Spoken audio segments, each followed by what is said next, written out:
Hello students, in this video I will explain question answer, vocabulary and grammar portion of this chapter, the Jamun tree. So let's start with question answer section. As you can see all the questions of this chapter. So the first question is, describe the jamun tree in at least 5 sentences. जामुन के पेड़ के बारे में कम से कम 5 वाक्यों में वर्णन कीजिए. Answer is 5 sentences about the jamun tree are: first, jamun tree was tall and stately tree. जामुन का वृक्ष लंबा और उन्नत था. Second, it had dark green leaves and twiddling branches. इसकी गहरी हरी पत्तियां और घुमावदार डालियां थी. Third one is, it was a source of joy to the children. यह बच्चों के खुशी का स्रोत था. The children took rest under its shade. बच्चे उसकी छाया के नीचे रेस्ट करते थे, आराम करते थे. Fifth one is, it gives syrupy jamuns to all. यह रसीले जामुन सभी को देता था. Second question is, what are the options Riki, Jonak, Mompi and Tinki thought for getting wood for meji. Riki, Jonak, Mompi और टिंकी ने मेझी की लकड़ियों को पाने के लिए क्या उपाय सोचा. So the answer is, they thought that they could chop down some of the biggest branches of the jamun tree so that they could easily build a giant मेझी. उन्होंने सोचा कि वे जामुन के पेड़ की बड़ी शाखाओं को काटेंगे जिससे वे आसानी से एक बड़ा मेझी बना सके.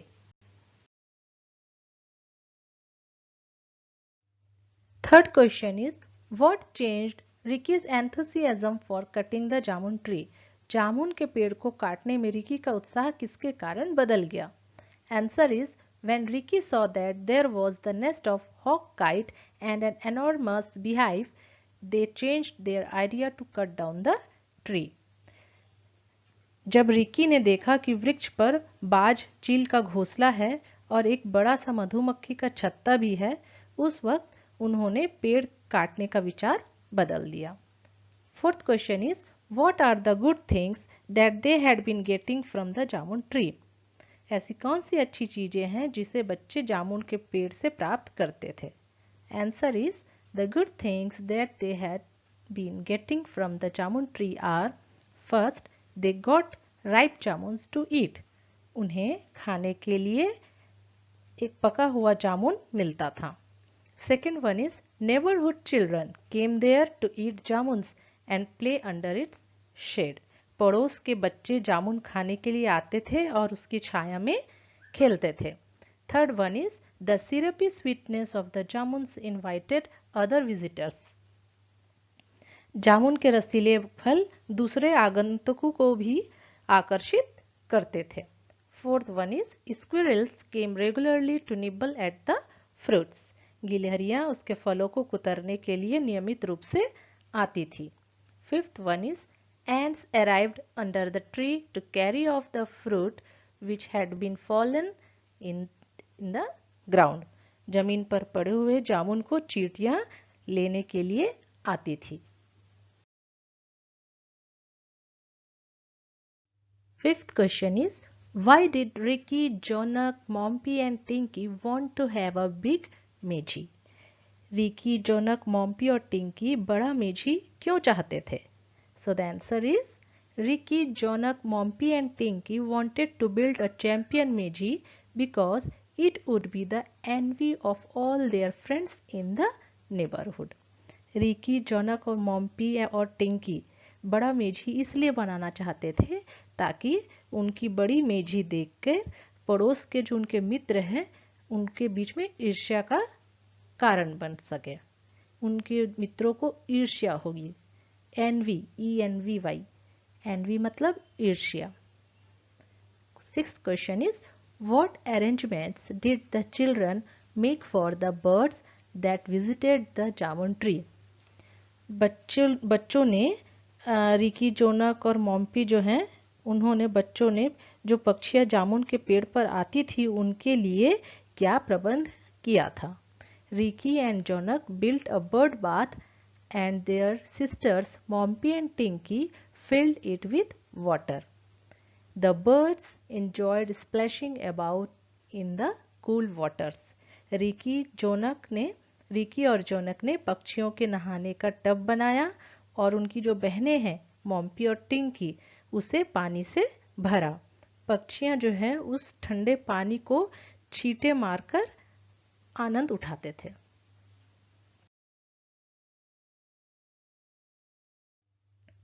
Seventh question is, do you think it is good to cut a tree for the sake of a festival? क्या आप सोचते हैं कि किसी त्योहार के लिए पेड़ को काटना अच्छा है? Answer is, I think that it is not good to cut a tree for the sake of a festival. मुझे नहीं लगता कि किसी त्योहार के लिए पेड़ को काटना अच्छा है। Trees are very useful to us. पेड़ हमारे लिए बहुत उपयोगी है। They give us cool and refreshing shade. वे हमें ठंडी और तरोताजा छाया प्रदान करती है। They give us fruits to eat. वे हमें खाने के लिए फल देती है। Firewood to burn. जलाने के लिए लकड़ियां देती है। And wood for furnitures.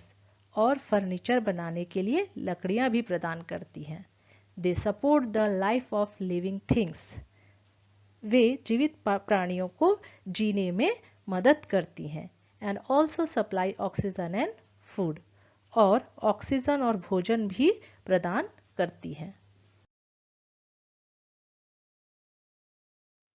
Now come to the next part. You can see a table is given here and we have to fill it.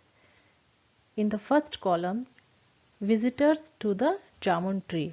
जामुन के पेड़ में जो विजिटर्स आते थे, जैसे एनिमल्स, उनके नाम लिखने हैं, बर्ड्स, इंसेक्ट्स, पक्षियों, और जो कीड़े मकोड़े जो आते थे उनके नेम्स यहाँ पर नेम करना। इस कॉलम में, सेकंड कॉलम में उनके नाम लिखने हैं और थर्ड कॉलम में डिस्क्रिप्शन ऑफ एक्टिविटीज़, उनकी जो एक्टिविटीज़, क्या एक्टिविटी करते थे उन लोग वहाँ आके, उसको यहाँ हमें टेबल में लिखना है।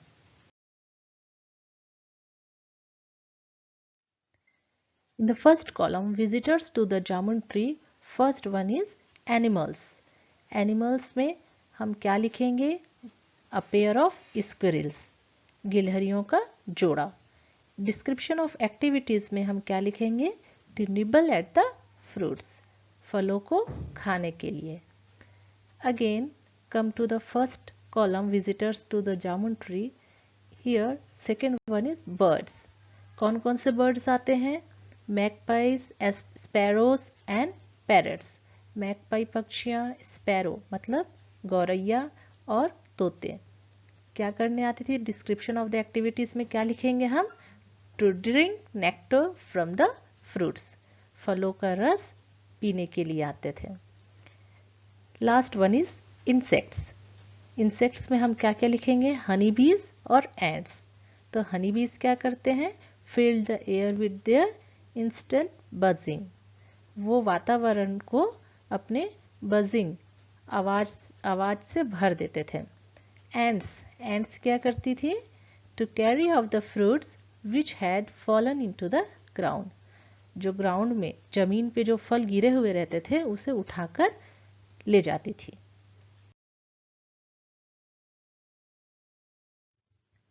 Now let's solve the vocabulary section. Here we have to tick the appropriate meaning for each of the following words in bold. हमें यहाँ पे जो bold letters हैं उनका correct meaning में हमें tick लगाना है। First question is, Mompy and Tinky were enthusiastic about cutting the jamun tree. Enthusiastic means उत्साहित। 4 options are given here. A. Fascinated. Fascinated means मोहित या मुग्ध हो जाना। B. Excited. Excited means उत्साहित। C. Crazy. Crazy means अत्यंत उत्साहपूर्ण या उन्मादी। डी, डिलाइटेड, डिलाइटेड मीन्स प्रसन्न, खुश। So the correct answer is B, excited. In right side you can see answer is written here. Now second question, they marveled at the discipline with which ants toiled. यहाँ हमें marveled word का correct meaning में टिक लगाना है। A, were curious, curious means जिज्ञासु। became thoughtful, विचारशील हो जाना। mocked, mocked means मजाक उड़ाना। wondered, wondered means आश्चर्य। So the correct answer is D, wondered. Third question is, Jonax said, it is obvious that we cannot cut the tree. Here we have to find out the correct meaning of obvious. Obvious means स्पष्ट या जाहिर करना। A, true, true means सत्य, सही। B, well known, well known means अच्छी तरह से जानना। C, clear, clear means स्पष्ट। D, possible, possible means मुमकिन। So the correct answer of obvious is C, clear.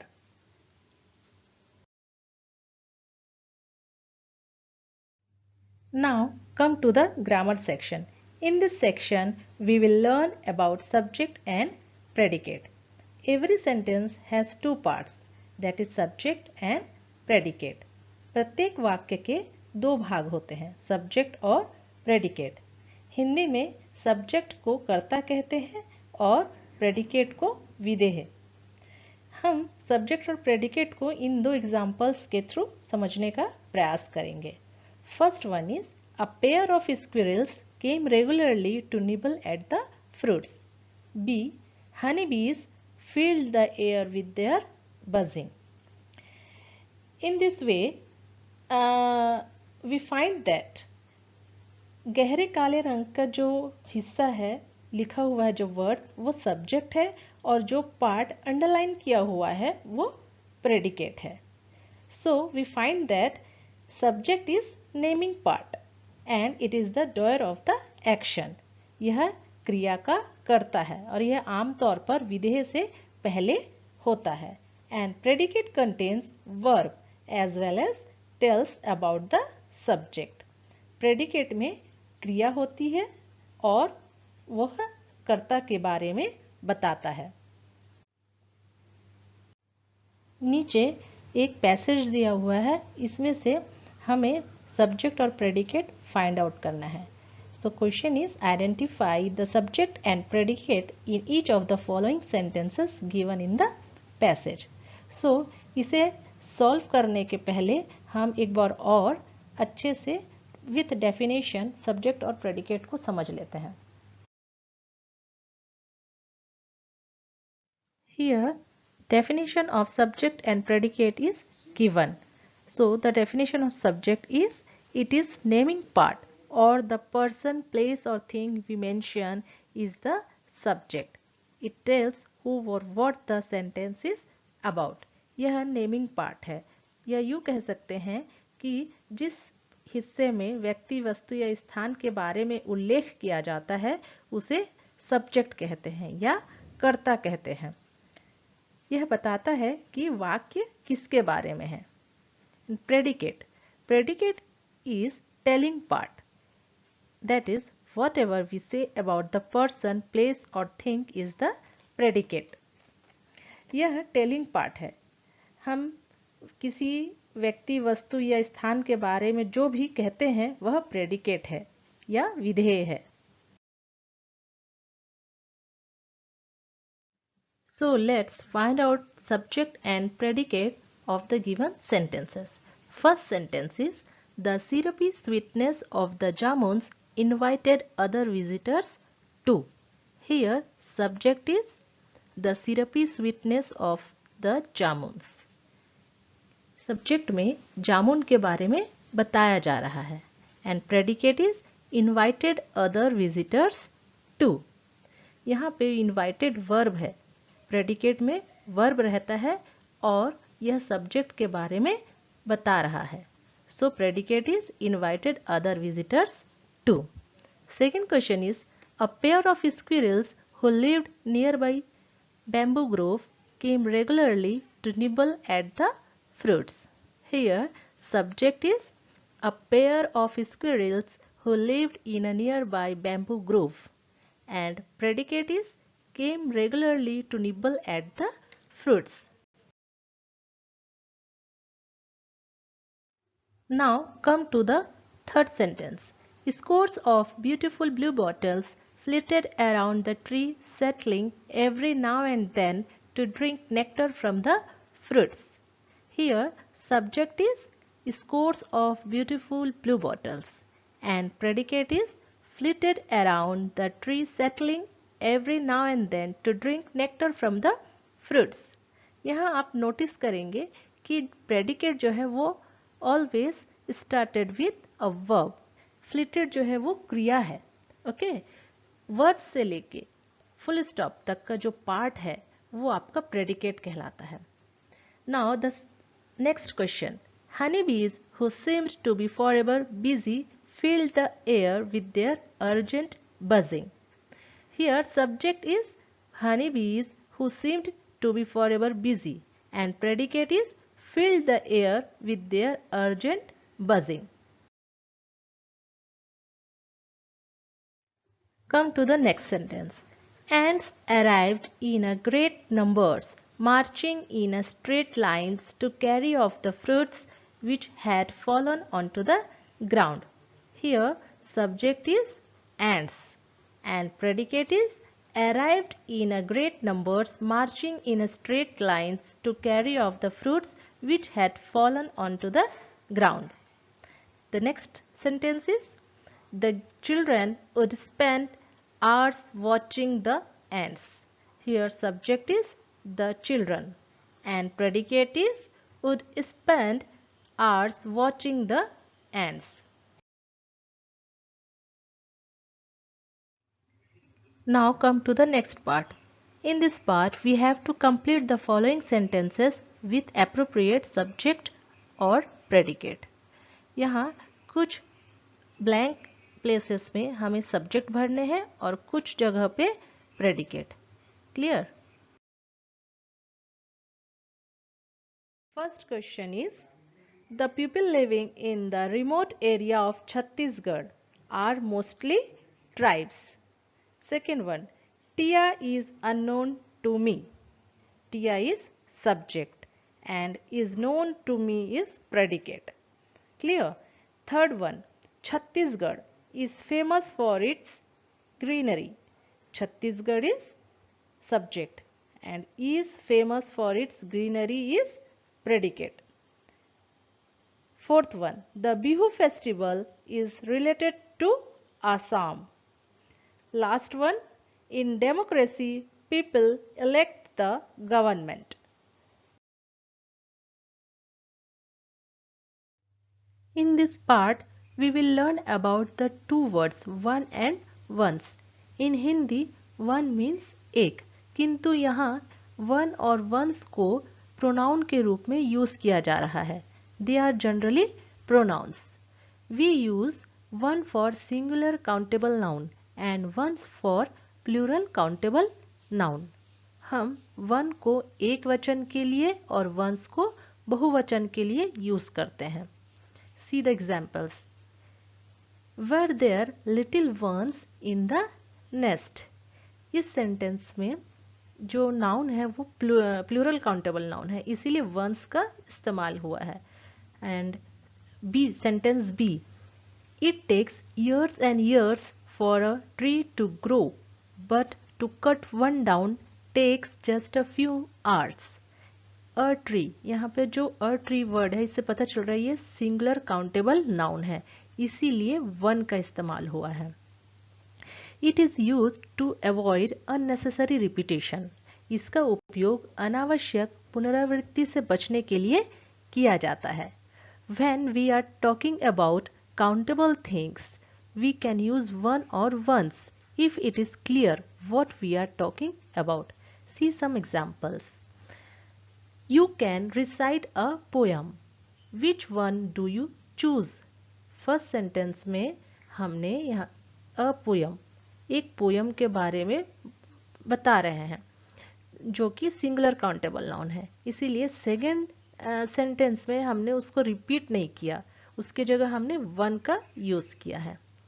Similarly in second sentence, there are many books here, which ones are yours। Here books is plural countable noun, so in the second part we use ones for it। Clear? In this section we will solve some questions related to one and ones। So first question is, how old are your children? Answer, the younger one is 4 and older one is 7। Second question, would you like a new model of mobile? Answer, certainly, the new mobiles are much lighter than the old ones। Here mobiles is plural countable noun, so we use ones for it। Okay, now third question, what type of car do you want? Answer, I don't mind what kind of car it is, I just want one that gets me to office।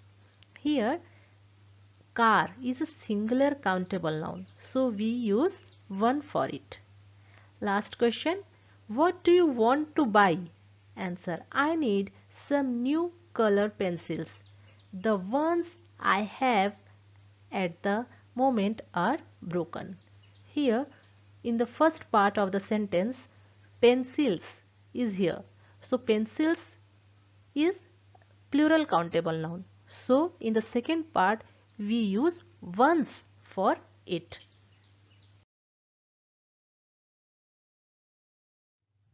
Now come to the next topic। Here I will explain the difference between introductory there and there used as a adverb of place। So first is introductory there, it is merely used to introduce the sentence।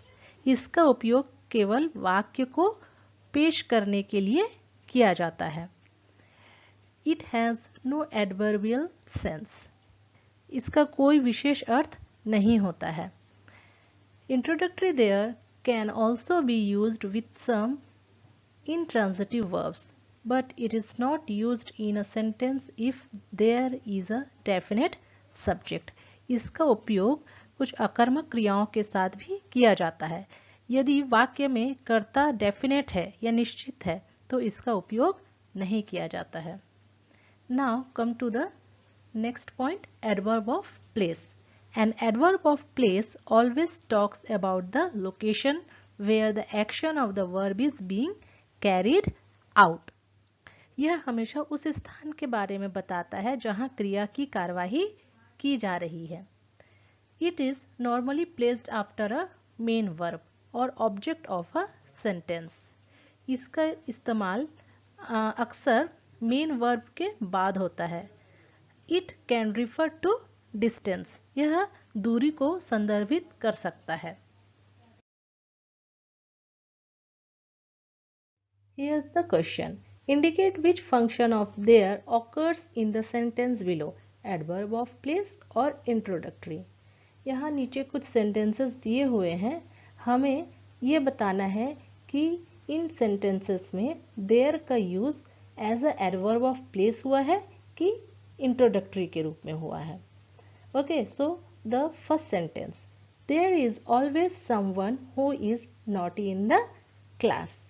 यहाँ पर there का इस्तेमाल सिर्फ वाक्य को पेश करने के लिए, सेंटेंस को इंट्रोड्यूस करने के लिए किया जा रहा है, इसीलिए हम इंट्रोडक्टरी there में टिक लगाएंगे। Sentence B, there is the postman, let me see if he has anything for me। Here there का इस्तेमाल एडवर्ब ऑफ प्लेस के रूप में हुआ है, दूरी को संदर्भित कर रहा है, इसीलिए हम एडवर्ब ऑफ प्लेस वाले कॉलम में टिक लगाएंगे। Sentence C, there were two of them, two full grown little fledglings. यहाँ पे देयर का इस्तेमाल सेंटेंस को इंट्रोड्यूस करने के लिए किया जा रहा है, इसीलिए इंट्रोडक्टरी वाले कॉलम में हम टिक लगाएंगे।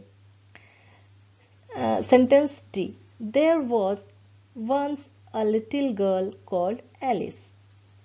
सेम हियर, यहाँ भी देयर का इस्तेमाल सेंटेंस को इंट्रोड्यूस करने के लिए किया जा रहा है, इसीलिए इंट्रोडक्टरी वाले कॉलम में टिक लगाएंगे। Fifth sentence, there is a pair of scissors in the drawer. यहाँ भी देयर का इस्तेमाल इंट्रोडक्टरी के रूप में हुआ है, इसीलिए इंट्रोडक्टरी वाले कॉलम में टिक लगाएंगे। I saw him standing there. इस सेंटेंस में देयर का इस्तेमाल दूरी को संदर्भित करने के लिए किया जा रहा है। It refers to distance, so it is adverb of place. Second last sentence, there was a long silence after the speech. यहाँ भी देयर का इस्तेमाल इंट्रोडक्टरी के रूप में सेंटेंस को इंट्रोड्यूस करने के लिए किया जा रहा है, इसीलिए इंट्रोडक्टरी वाले कॉलम में हम टिक लगाएंगे। Last sentence, put your books on the table there. यहाँ पर देयर का इस्तेमाल डिस्टेंस को रिफर करने के लिए किया जा रहा है, इसीलिए एडवर्ब ऑफ प्लेस वाले कॉलम में हम टिक लगाएंगे। Now come to the next part. Rewrite the sentence with the introductory there. हमें इंट्रोडक्टरी देयर का इस्तेमाल करते हुए दोबारा से वाक्यों को लिखना है। जो यहाँ ओरिजिनल सेंटेंसेस दिए हुए हैं उसको हम दोबारा से लिखेंगे देयर का इस्तेमाल करते हुए। So first sentence is, the lady is waiting to see the principal. Answer will be, there is a lady waiting to see the principal. Sentence B, nobody was in the room. Answer will be, there was nobody in the room. Third sentence, squirrels are in the other tree. So the answer will be, there are squirrels in the other tree. Sentence D, Payal's car is in the garage. Answer will be, there is Payal's car in the garage. Last sentence, your dinner is on the table. Introductory there का इस्तेमाल करते हुए कैसे लिखेंगे, there is your dinner on the table. मेरे next video में beautiful blue planet poem का recitation और एक्सप्लेनेशन रहेगा और उसके बाद टेंस और वॉइस से रिलेटेड वीडियोस भी रहेंगे। इसलिए इन सब से रिलेटेड अपडेट्स के लिए मेरे चैनल को शेयर और सब्सक्राइब जरूर करें with bell icon. Thank you.